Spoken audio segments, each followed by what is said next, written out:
আজকে আমি যে গাছটা দেখাচ্ছি এটা হলো আদা গাছ। এবারে আমি বাগানে আদা গাছ লাগিয়েছি। বর্ষার সময় বেশ বড়ই হয়ে গেছে। এই যে আদা গাছটা, এটা আরেকটা আদা গাছ, বর্ষার আগে লাগানো, তবে এখনও আপনারা বসাতে পারেন, এখনও সময় আছে। প্লাস্টিকের যে জলের বোতলগুলো আছে সেটা কেটে আমি এই আদার গাছগুলো লাগিয়েছি। এমনিতে আদা খুবই দরকারি জিনিস, প্রতিদিনের নিত্য প্রয়োজনীয়।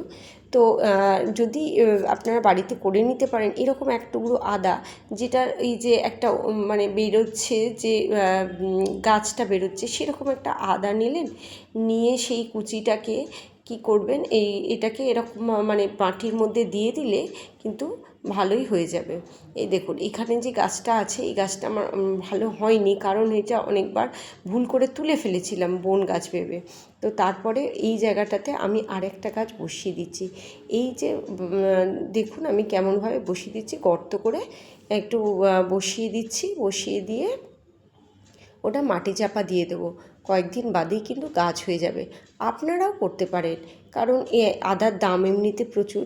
আর বাড়িতে আদা করতে পারলে এরকম জলের জায়গায় বা বস্তার মধ্যে, তাহলে খুবই ভালো হবে। আর পেয়েও যাবেন বেশ কিছু। হ্যাঁ, তো এইখানে যে মাটিটা আমি ব্যবহার করেছি, এটা কিন্তু আমাদের ছাদে যে ঝাঁটিয়ে যে মাটিটা পাই সেই মাটিতে করেছি। এটা ভীষণ সার হয়, মানে খাবার হয়, এবং দেখুন মাটিটা ভীষণ ঝুরঝুরে। এই ঝুরঝুরে হওয়ার জন্য এই আদা গাছ খুব ভালো হয়। তো এবারে আমি ট্রাই করেছি, আপনারাও কিন্তু ট্রাই করতে পারেন। হ্যাঁ, এখনও সময় আছে, আপনারা বসিয়ে দিন এবং ভালোই আদা পাবেন।